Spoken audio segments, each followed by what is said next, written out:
जय हिंद। तो स्वागत है आप सभी का आरएस क्लासेस में। आज हम क्लास 12th के इतिहास के एमसीक्यू की सीरीज की चर्चा करने वाले हैं, जहां पे हम पढ़ेंगे। चैप्टर का नाम है राजा, किसान और नगर। इस अध्याय में सम्राट अशोक के बारे में, अभिलेखों के बारे में, वेदों के बारे में, महाजनपदों के बारे में, इस अन्य सभी जो हमारे पौराणिक परंपरा है उन सभी से जुड़े सभी प्रश्नों की श्रृंखला को हम आगे लेकर चल रहे हैं, क्योंकि हमने ईंटें, मनके तथा अस्थियां आपके बीच में प्रस्तुत कर चुका हूं। अब बारी है राजा, किसान और नगर की। अगर इसमें भी आपका प्रेम और सहारा मिलता है तो अगले चैप्टर को हम लेकर आगे बढ़ेंगे। तो चैप्टर है हमारा। चलिए अगला सवाल पर शुरुआत करते हैं। लंबा वीडियो ना करते हुए सवाल की ओर सीधे चलते हैं। तो पहला जो हमारा सवाल है कि अभिलेखों के अध्ययन को क्या कहा जाता है? तो क्या कहा जाता है? अभिलेख शास्त्र कहा जाता है। बोला क्या? शिलालेखों या प्राचीन लेखों के अध्ययन को ही कहा जाता है आपका अभिलेख शास्त्र। सवाल अगला है, ब्राह्मणी और खरोष्टी लिपियों का अर्थ निकालने वाले जो विद्वान थे वो कौन थे? तो आपको बता दें, अंग्रेजी अधिकारी जेम्स प्रिंसेप जो थे, उन्होंने 1830 ईस्वी में ब्राह्मणी लिपि और खरोष्टी लिपि का तोड़ निकाला था। अर्थात वह पहला वही एक व्यक्ति थे जो ब्राह्मणी लिपि और खरोष्टी लिपि को पढ़ने में सक्षम हुए थे। आपको बता दें कि ब्राह्मणी लिपि जो भारत में प्रचलित थी और खरोष्टी लिपि जो थी वो आपकी अफगानिस्तान में, सॉरी, पाकिस्तान में प्रचलित थी। और आपका जो जेम्स प्रिंसेप है वह एक अंग्रेजी अधिकारी था जिन्होंने खरोष्टी लिपि और ब्राह्मणी लिपि को पढ़ने का काम किया था। कब किया था? 1830 में किया था। ब्राह्मणी और खरोष्टी लिपियों को पढ़ने में सफलता पाई थी। अगला सवाल है हमारा, अशोक के शिलालेख में उन्हें किस नाम से संबोधित किया गया है? तो उन्हें किया गया है देवनाम प्रिय प्रियदर्शी, है ना। व्याख्या क्या है इसका? बुरा अशोक के अभिलेखों में उन्हें देवनाम प्रिय अर्थात देवताओं का प्रिय, या फिर कह सकते हैं सुंदर मुख वाला भी कई कई पुस्तकों में दिया हुआ है, तो उसे प्रियदर्शी के नाम से सम्राट अशोक को जाना जाता है या उन्हीं को कहा गया है। 6ठी शताब्दी ईसा पूर्व में कौन सा महाजनपद सबसे ज्यादा शक्तिशाली था? तो 6ठी शताब्दी ईसा पूर्व में सबसे महत्वपूर्ण और सबसे ज्यादा शक्तिशाली जो जनपद था वो केवल आपका मगध था। उपजाऊ गंगा घाटी की मैदान थी, लोहायश की खदानें थे, जंगली हाथी, महात्वाकांक्षी शासकों का सबसे शक्तिशाली आपके महाजनपद में से एक था। 16 महाजनपदों का सबसे पहला उल्लेख किस बौद्ध ग्रंथ में मिलता है? तो अंगुत्तर निकाय में इसका आपको चर्चा मिलता है। अगला सवाल है, वज्जी महाजनपद किस प्रकार की शासन व्यवस्था के लिए जाना जाता था? तो वज्जी जो जनपद है वो गणतंत्र संघ के लिए ज्यादा जाना जाता था। अगला हमारा सवाल है, गांधार महाजनपद की राजधानी कौन सी थी? तो उसकी राजधानी थी तक्षशिला, गांधार की, है ना। गंगा और सोन नदियों के संगम पर पाटलिपुत्र नगर की स्थापना किसने की थी? तो उदयन, है ना। गंगा और सोन नदी के संगम पर, जहां पे गंगा और सोन मिलती है, उस जगह पर एक शहर का नाम पाटलिपुत्र रखा गया था, जिसे किसने रखा था? उदयन या उदय ने रखा था। और बोला हर्यक वंश के शासक उदयन ने पाटलिपुत्र की नगर की स्थापना की और मगध की राजधानी राजगीर से पाटलिपुत्र क्या कर दी? स्थानांतरित कर दी या हस्तांतरित कर दी। मगध की पहली राजधानी कौन सी थी? तो मगध की पहली राजधानी जो थी वो आपकी राजगीर थी, है ना। अगला सवाल है हमारा,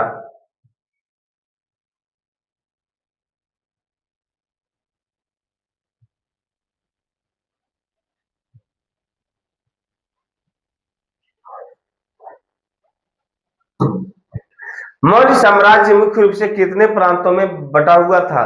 तो मुख्य रूप से 4 प्रांतों में मौर्य साम्राज्य बटा हुआ। तो पहला क्या था? उत्तर पश्चिम, पश्चिम, दक्षिण और स्वर्णगिरी जहाँ पे राजधानी पाटलिपुत्र अलग से बनाई गई थी।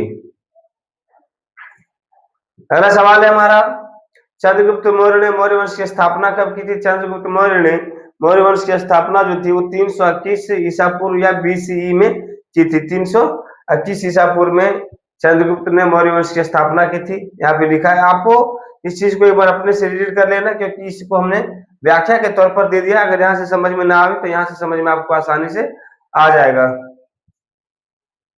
सिकंदर ने भारत पर आक्रमण कब किया था? तो सिकंदर ने भारत पर आक्रमण कब किया था? 326 बीसीई में, है ना। अब हमें कमेंट के माध्यम से बताएंगे कि बीसीई का फुल फॉर्म क्या है।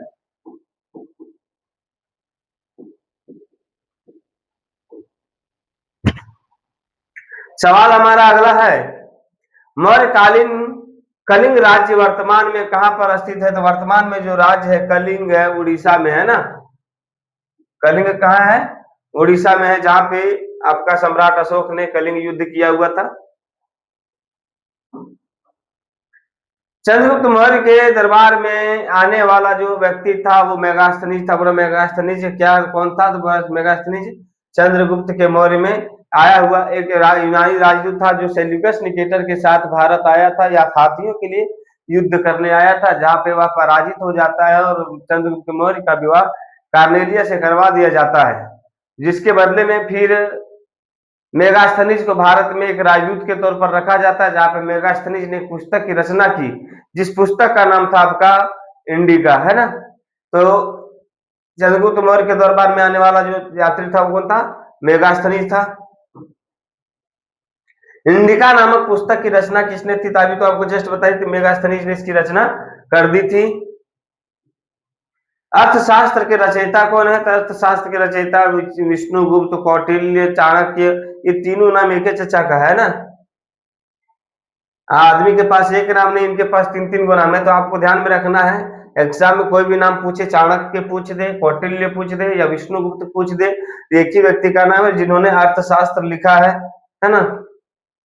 अब हमें जो 12th के ओरिजिनल स्टूडेंट होंगे वो हमें बताएंगे कि अर्थशास्त्र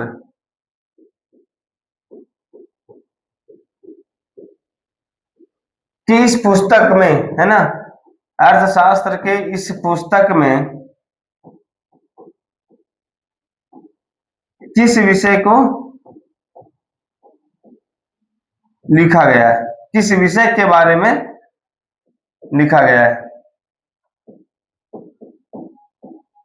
अब हमें इसको इसमें आप इसे हमें कमेंट्स के माध्यम से लिखकर बताएंगे कि अर्थशास्त्र में किस विषय के बारे में लिखा गया है। मुद्रा राक्षस नामक ऐतिहासिक नाटक की रचना किसने की थी? तो विशाख दत्त ने इसकी रचना कर दी थी। किस बात की? मुद्रा राक्षस नामक ऐतिहासिक ग्रंथ की या नाटक की रचना जो किए हुए थे वो विशाख दत्त ने किया था। यह नाटक नंद वंश के पतन और चंद्रगुप्त मौर्य के सत्ता में आने की कहानी पे आधारित है। अर्थात घनानंद को किस तरह से पराजित करके चाणक्य ने आपका चंद्रगुप्त मौर्य को किस प्रकार से ट्रेनिंग देकर, किस प्रकार से उन्हें शिक्षित करके नंद वंश का समापन करा दिया और जाके चंद्रगुप्त मौर्य वंश का उदय हो गया। चलिए अगला सवाल है हमारा। पूरे इतिहास को यहाँ से पढ़ना आसान नहीं हो पाएगा, बहुत ही लंबा पोर्शन होता है। बोला 6ठी शताब्दी ईसा पूर्व में नगरों के पुनर्विकास का मुख्य कारण क्या था? तो लोहे का प्रयोग, कृषि अधिशेष और व्यापार इसका मुख्य कारण था। अगला सवाल है, निम्नलिखित में से कौन सा कारण मगध का एक शक्तिशाली राज्य बनने में सहायक नहीं था? तो यहाँ पे मगध का, यहाँ पे शब्द में दिया है, देखिए फिर से आपको बोल रहे नहीं था, है ना। यहाँ पे महत्वाकांक्षी योगी शासक थे, जी था। उपजाऊ कृषि भूमि थी, जी। गंगा का मैदान था। लोहे की खदानें थी, जी थी।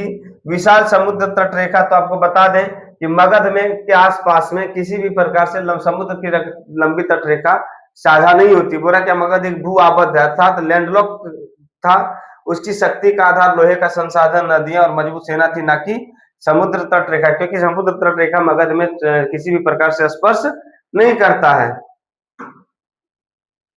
तमिलकम में विकसित चोल, चेर और पांड्य राज्यों के सरदारों को क्या कहा जाता है?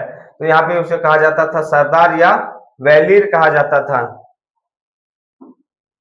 प्रारंभिक भारतीय इतिहास में तमिलकम क्षेत्र के अंतर्गत कौन से राज्य शामिल थे? तो इसमें तमिलनाडु, केरल, आंध्र प्रदेश और कर्नाटक के कुछ हिस्से, जिसे अभी हम आज क्या करते हैं, द्रविड़ भारत भी कहते हैं, दक्षिण भारत भी कहते हैं।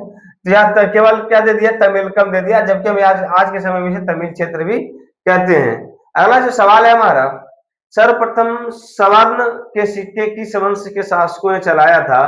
तो इंडो यूनानी शासकों ने सबसे पहले स्वर्ण के सिक्के को चलाया था। जहां पे देखिएगा द्वितीय शताब्दी ईसा पूर्व में भारत यूनानी शासकों ने सबसे पहले स्वर्ण सिक्के जारी किए हुए थे। नींद मारने है। सर्वप्रथम राजाओं के नाम और आकृतियों वाले सिक्के किसने जारी किए थे? तो भी तो कौन, इंडो और यूनानी थे। बोला द्वितीय शताब्दी ईसा पूर्व में पश्चिमोत्तर भारत पर शासन करने वाले हिंदू यूनानी शासकों ने अपने नाम और चित्र वाले सिक्कों का प्रचलन शुरू कर दिया था। गुजरात के प्रसिद्ध सुदर्शन झील का पुनर्निर्माण, यहाँ पे निर्माण की बात नहीं होगी, पुनर्निर्माण किस शासक के द्वारा कराया गया था? तो था रुद्रदामन के द्वारा। बोला जूनागढ़ के अभिलेख के अनुसार शक शासक रुद्रदामन प्रथम ने अपने निजी कोष से सुदर्शन झील की मरम्मत करवाई थी। बनवाया नहीं था, मरम्मत करवाया था। गुप्त शासक चंद्रगुप्त द्वितीय की पुत्री प्रभावती गुप्त का विवाह किसके राजा से हुआ था, या किस राजा से, किस वंश से हुआ था? तो वाकाटक वंश से हुआ था। जहां पे आपका 12th क्लास में एक प्रश्न बनता है कि क्या प्राचीन समाज में, या हम बोल सकते हैं कि यहाँ पे गुप्त काल में भी महिलाओं को गाने का अधिकार था या नहीं था? तो प्रभावती गुप्त के माध्यम से पता चलता है कि कहीं ना कहीं यहाँ पे महिला में प्रभावती गुप्त जो थी वो शासिका के तौर पर रही, जिन्होंने भूमि दान किया था और निर्णय लेने का अधिकार रखी हुई थी। तो जिससे पता चलता है कि यहाँ पे भी महिलाएं शासन करती थी। इसीलिए इस टॉपिक को डाला गया। इस